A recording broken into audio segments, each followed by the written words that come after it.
Moikka kaikille ja tervetuloa uuden videon pariin! Moi!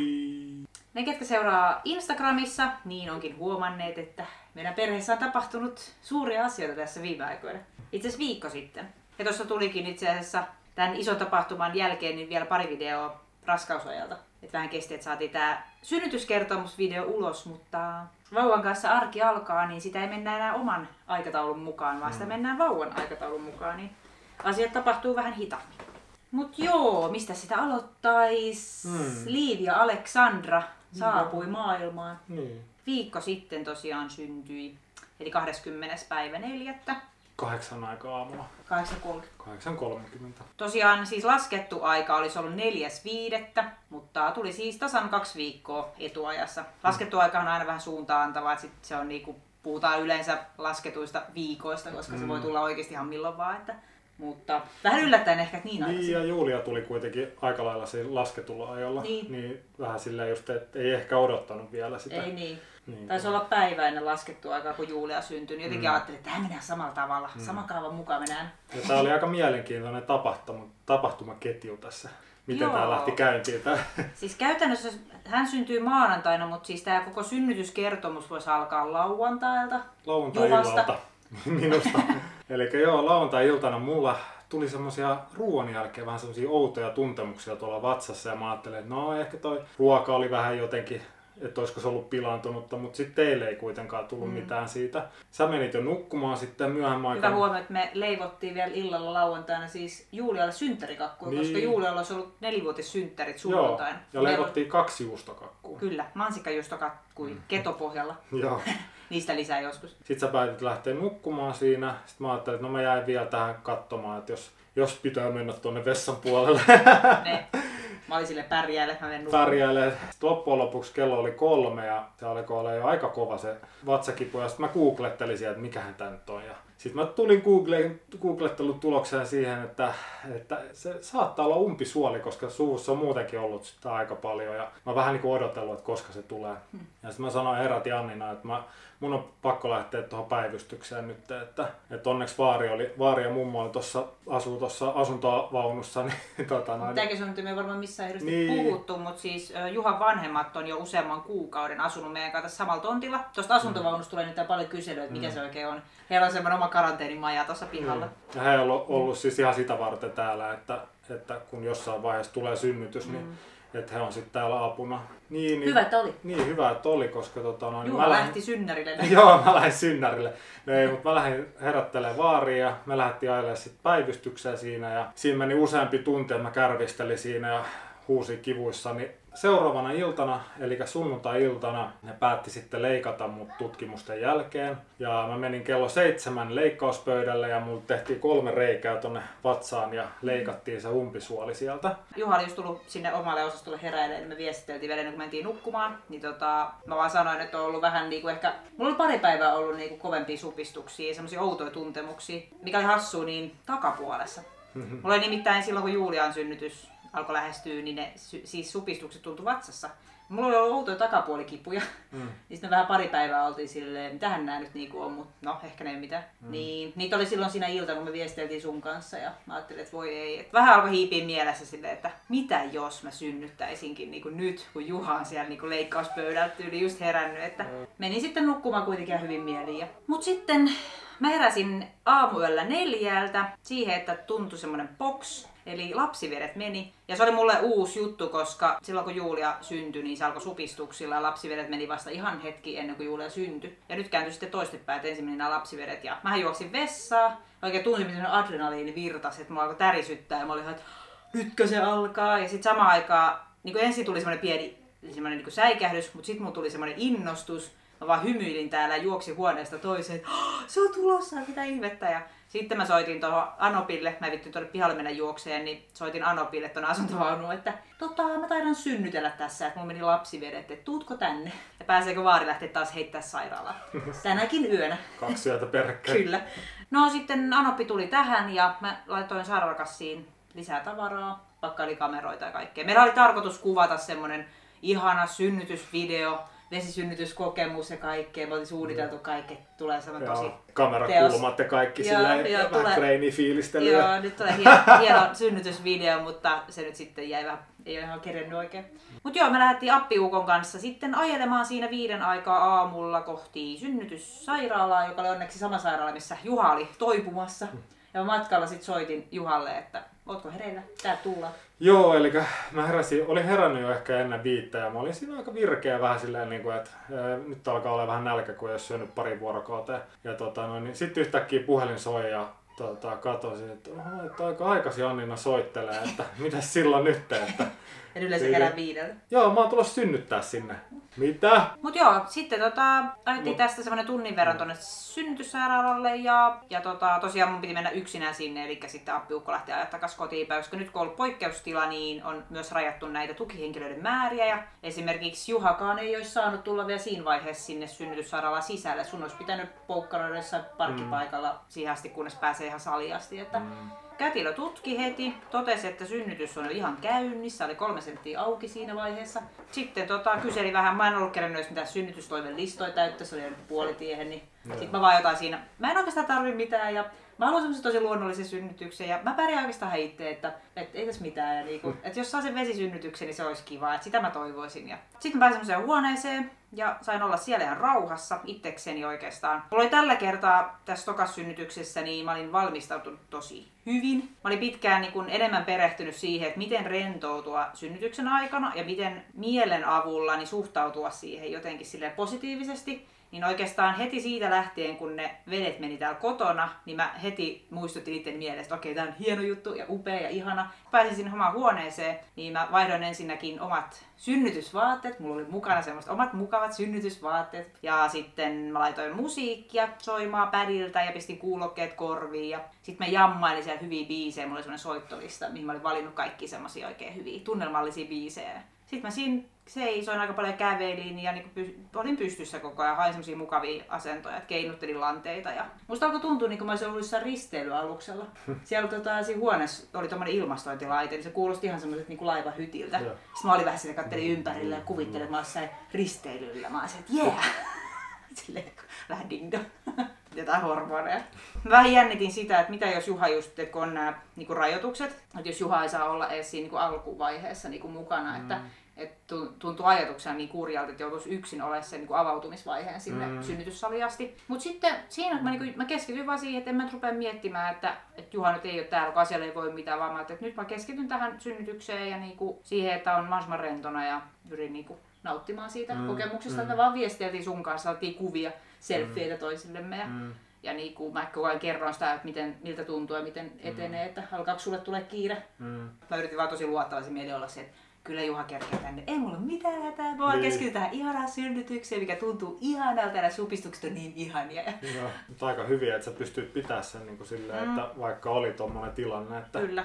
Ei ollut yhtään varmaa, että tavallaan että pääsis muuttaa. No mä siis olin siinä huoneessa 3 tuntia varmaan ja vartti. Oli kätilön vaihtosi aamulla, niin tuli uusi kätilö ja kerroin sitä vesisynnytystoiveesta. Se sitten sanoi, että se onnistuu, että ei ollut mitään ruuhkaa onneksi tai muuta, niin se sitten sanoi, että menee valmistelemaan sitä synnytyssalia. Ja mä sanoin olla tosi paljon rauhassa ja tässä synnytyksessä niin kuin itse oli tavallaan se tilanteen herra. Että siinä ei käynyt koko ajan kätilöt mittaile eikä tarkkaile. Mä toivoinkin sitä, että ei käytäisi koko ajan, että mä saisin olla itseksi. Että mulla oli niin luottavainen mieli ja oli raskaus oli edennyt hyvin, mulla oli edellinen synnytys mennyt hyvin, että ei ollut mitään riskijuttuja. Niin, että annettiin olla rauhassa. Mä sain itse kuunnella kehoa ja aina kun ne supistukset voimistui kerta kerralta, niin mä pyrin aina siinkin ajattelemaan, että jes, että taas me ollaan lähempänä synnytystä, että ei vitsi, tämä vetee nopeasti. Että mä senkin pyrin näkemään tällä kertaa paljon positiivisempana. Silloin Julia, kun oltiin synnyttämässä, niin silloinhan mulla oli TENS-laitteet ja ilokaasut sun muut. Ja sitten aina kun supistus tuli, niin mä olin siellä, apua.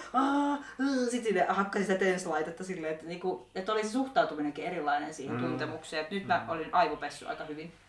Että mä pyrin vähän nauttimaan niistä supistuksista. Eikä ne oikeasti tuntunut niin pahalta tällä kertaa. Mut joo, sitten alkoi kovenee aika kovaksi siinä 8 aikaan. Ja sitten kätilö tulikin sitten hakemaan sinne synnytyssaliin. Sitten viivalle laitettiin päähän joku semmoinen pinni, koska siellä vedessä kun synnyttää, niin sillä tavalla on jotenkin helpompi tarkkailla niitä sydämenlyöntejä ja kaikkea. kun ne kaikki tämmöiset, mitä niinku ulkkautta tavallaan, mitkä mittaa, ne oli hankalia vedessä, eli ne voi lähteä pois paikoilta ja muuta. Mutta siinä kun sä laittoi sitä pinniä sitten ja tutki, niin oli silleen, että sä et välttämättä kerkeä tonne veteen, että tää on nyt tulossa täältä. Ja mä olin sängyllä silleen, minähän en tähän sänkyyn synnytä. Että niinku oota ihan hetki. Sitten tuli kova supistus, sit mä pomppaan ylös siitä sängyltä ja hyppään sinne veteen. Ja siinä samassa tulee taas uusi, tai siinä alkaa niinku ponnistaminen, niinku, että mä tunnen oikein, että mulla on sellainen kova ponnistamisen tarve. Mikä oli myös se, mitä mä olin toivonut, että voiko mä itse tuntisin sen. Liivia syntyi 8.30, niin 8.15 niin lääkäri viimein sit tuli sinne huoneeseen. Se oli varmaan historian nopein kotiutus, että se vaan katsoi mua jo, että okei, se tiesi tilanteen jo, että okei. Hoitaja lähti viemään, tai mä kysyin, että mitä hän täältä pääsee sinne synnytysosastoon. Hoitaja lähti viemään mua sinne, mentiin pari kerrosta hissillä alas, ja sitten se hoitaja sanoi, että odota tässä, että mä käyn katsoa, että missä huoneessa sä oot. Sitten se lähti sinne, ja kohta hetken päästä, niin se tulee juoksien takas sieltä, että nyt on kiire. Sitten meitä se just leikkauksesta toipuneena, niin juoksee se käytävä päähän ja sinne synnytyssaliin, niin sä oot siellä jo altaassa. Se ovi pamahtaa auki, mennään Juhan siinä niin mun sumun keskellä. Sitten mä oon silleen, niin kuin, että pää on syntynyt jo tänne. Juha hyppää sieltä siihen, kumartuu siihen. Mä olin silleen polvillaan kontillaan siinä ammeessa ja nojasin siihen ammeen reunaan näin. Niin Juha tulee sitten siihen ihan mun lähelle tälleen ja niin tulee paijaille äkkiä sillä. Nyt viime hetken tämmöiset tsemppaukset. Tässä niin mitä kerkee. Ja sitten niinku ihan sillä hetkellä niin sit Liivia syntyy niinku kokonaan. Siis se oli tosi selkeä tilanne. Se oli mun mielestä ihana tässä, että mä olin niin järjissä, niin mä muistan kaikki tuntemukset ja sen tilanteen niin tasan tarkkaan, että se oli ihana. Mutta sitten kätilö sanoo niinku, että no niin, vauva syntyi. Sitten mä oon, että mitä? Mä olin vähän niinku pölmästynyt, että tuliko se jo? Ja sitten sanoi uudestaan, niin, että nosta se nyt ylös sieltä.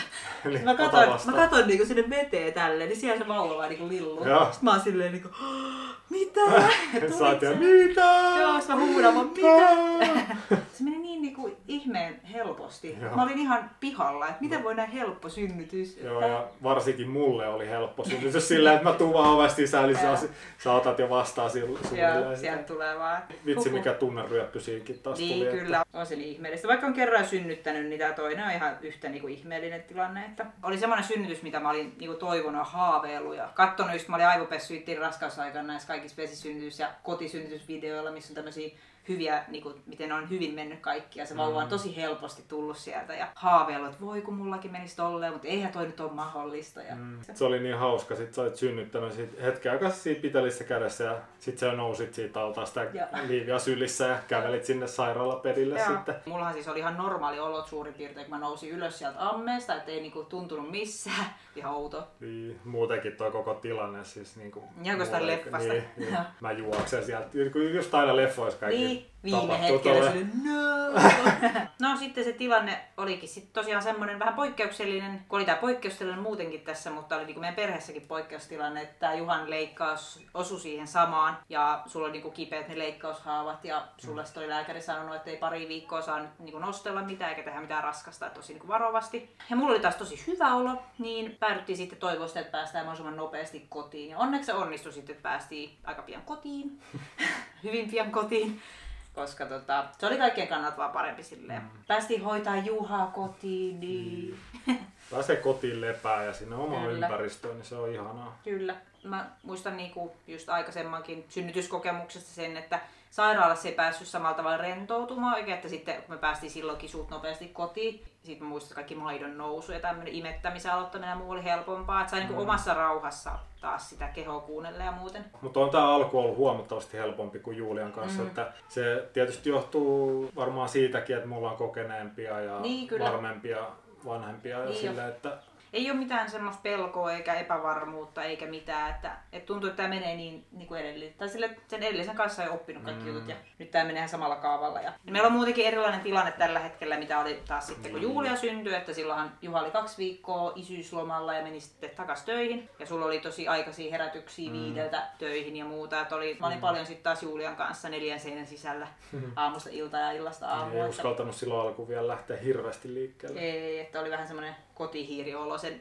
ekan lapsen kanssa, että apua. Ja nyt sitten taas kun me asutaan täällä ja tehdään kotoa käsin töitä ja tälle, että ollaan yhdessä koko ajan kotona ja Juha on koko ajan tässä, niin on niin paljon helpompi olla. Ja meillä on semmoinen oma aikataulu, ettei tarvi herätä tai mennä nukkumaan tiettyä aikaa, vaan me mennään ihan vauvan rytmin mukaan nukkumaan ja herätään. Ja Ja on ollut siis tosi virkeä olo. Tässä on nyt viikko elelty, niin siis mulla on energiaa ihan hullusti. Se, mikä eroaa kanssa tuohon edelliseen, niin meillä on ruokavalio muuttunut vuodenvaihteessa, että silloin on paljon vaikutusta tähän jaksamiseen. On kyllä huomattu se ihan selkeä ero, että nyt kun on jätetty niin kun, mä en ole syöty siis ketogeenisesti, niin jätetty viljat, sokerit, lisäaineet, kaikki semmonen viimeksi me mässättiin aika paljon kaiken näköistä. Käytiin mäkkärissä ja oli herkut. Ulkona syötiin koko ajan. Leipää mussutettiin ja niinku viljatuotteita hirveästi, että meillä oli silloin niinku se jaksamisen kanssa ongelmia kyllä. Oli ruoan jälkeen aina semmoinen väsynyt, että halusi mennä nukkumaan. Nyt on ruoan jälkeen semmoinen ding, mitä sitten tehdään? Eikä palautunut. Niin. Nyt huomaa, että vaikka on jäänyt yö niin lyhyeksi, niin silti jaksaa aamulla herätä aika kirkkain silmiin ja tehdä taas juttuja. Ja on huomattavasti helpompaa. Meistä kummastakin tuntuu, että se on aika paljon tuo ruokavalio ansiota, että olet mitä syöt. Kyllä. Ja kyllä se auttaa nyt tässä vauva-arjessa jaksamaan, että on energiaa ja on ravintoaineita kropassa, niin jaksaa. Se oli niinku yksi itse asiassa aika iso syykin, miksi me vaihdettiin ruokavalioon, koska mä muistin sen viimeksi, että miten väsymystä oli. Niin halusin, että nyt mä haluan semmoista niinku väsymystä itselleni, että nyt on pakko tulla muutos siihen. Kyllä. Se ei ole sen arvosta, että saa sen joku sipsipussi syödä illassa ja nautiskella siitä ja sitten herää aamulla ihan väsyneenä. Eikä ole kyllä kaivattu edelliseen. Että me ollaan keksitty niin hyviä kaikki siis reseptejä ja semmosia herkkuja, mitkä sopii tähän ruokavalioon. Ei ollut yhtään ikävä edellistä ruokavaliota. Kyllä. Mutta tämä nyt on silleen sivuseikka, mutta silleen isossa osassa, koska on huomattu ero. Palautuminen on ollut nopeampaa. Mulla ei tullut raskauden aikana niin ylimääräisiä kiloja, mitä tuli Julian aikana jonkin verran. Ei kyllä silloinkaan hirveästi. Ja koko raskausaika oli tosi semmoinen energinen ja hyvä olo. On kyllä sitten ollut palautumisessakin. Olen huomannut positiivisia asioita. Että on nyt jo viikon sisällä niin on palautunut tosi hyvin. Se oli hauska silloin synnärillä, kun olit synnyttänyt just joku tunti sitten, niin suunnilleen housut jalkaan ja no niin, tästä voisi lähteä lypsylle. Joo, se musta tuntuu, että noi kätilöt ei ehkä ihan hirveästi nauranut mun vitsille, kun mä sanoin, että pitäisi mennä lypsylle tuonne kotiin. Että ne oli vähän kauhuissa, että tosissaan sä oot synnyttänyt just. Ja nyt on niinku kiva, kun ollaan yhdessä, kun mä paljon imetän ja teen näitä vaipanvaihtojuttuja, mutta sitten taas Juha on niinku sit taas paljon just Liivian kanssa sitten taas, kun mulla on joku juttu. Että on ihana silleen, että me niin yhdessä tehdään. Ja sit mä pääsen välillä vähän tonne ulos. Ja sitten mäkin oon vähän tiskannut välillä. Sä oot tiskannut. Ja sä teet ruuat. Siis meillä on ihana työnjako. Että mä saan aamulla taas keskittyä heräilyyn ja imettämiseen. Ja sit Juha täällä kokkailee aamupalaa. Ja mä pääsen valmiiseen pöytään sitten. On niin kuin mulla sit taas just aikaa niin kuin muuhunkin. Et on välillä vähän eläintenhoitoa ja sit mä oon välillä Julian kanssa. Ja mä tykkään kotihommiikin tehdä ihan rauhassa. Ja sit toisaalta olla sitten niin kuin tuijotella vauvaa. Semmoista, että on niin kuin sopivasti kaikkea. Ollaan me sua tuijuteltu. Oon mä kyllä tuijuteltukin. Tämän videon tarkoitus ei nyt sit hehkuttaa niinku liikaa, että miten synnyttäminen on helppoa ja ihanaa. Ja meillä on niin ihanaa ja helppoa ja täydellistä, vaan erilaisia ehkä niin, kun tää on meidän kokemus ja me halutaan olla rehellisiä, mitä tässä nyt valehtelee. Ja sit toisaalta se, kun on tosi paljon semmoista pelottelua ja niin synnytyksestäkin on tosi paljon huonoja kokemuksia ja niitä niin kuin monet odottavat äidit sit lukee ja kuuntelee ja näkee, niin se aiheuttaa tosi paljon etukäteen sit odottaville äidille sellaisia pelkoja ja stressiä ja kaikkea. Niin mä toivon, että tää video tuo sit toisaalta semmoisen toisen näkökulman ja niinku toivoo siihen, että se synnytys voi oikeasti olla tosi ihana ja niinku hyvä kokemus. Mut joo, muuten arki tässä jatkuu ja mä Instagramissa onkin paljon kertonut, että miten tässä hoidellaan eläimiä ja mitä kaikkea touhutaan. Et ei me mitään isoja projekteja nyt tehdä, varsinkin kun Juha tuossa toipuu ja keskitytään tähän vauva-arkeen. Mutta ei mitään metsähommia nyt vähän aikaa. Niin. Pari viikkoa. Onneksi me tehtiin hirveästi hommia ennen synnytystä. Niin, mutta on kyllä semmoinen, että pitäisi päästä nyt hommiin. Niin. Hei, mä laatin tossujalkaa. Hienot tossut. Wow. Ja kuitenkin vielä mua sopii. Okay. Mitäs Julia on tykännyt, kun on pikkusisko? Kun on saanut pitää sitä syys. Onko sun mielestä kivaa, että meillä on vauva? Joo. Tosiaan Julia on suhtautunut tosi hyvin vauvan tuloon. Ja hän on ollut semmoinen tosi ylpeä iso sisko ja ollut innokas auttamaan. Ja se on ollut tosi kiva. Mutta joo, tämmönen synnytyskertomus. Kommentoikaa tonne alas, jos tulee jotain kysymyksiä liittyen tähän synnytyskokemukseen tai vauva-arkeen tai mitä nyt mieleen tulee. Me nähdään seuraavassa videossa. Se on moi moi! Moi moi! Hyvä tunnellaan heti herää. Vähän kiljuu tossa. Joo.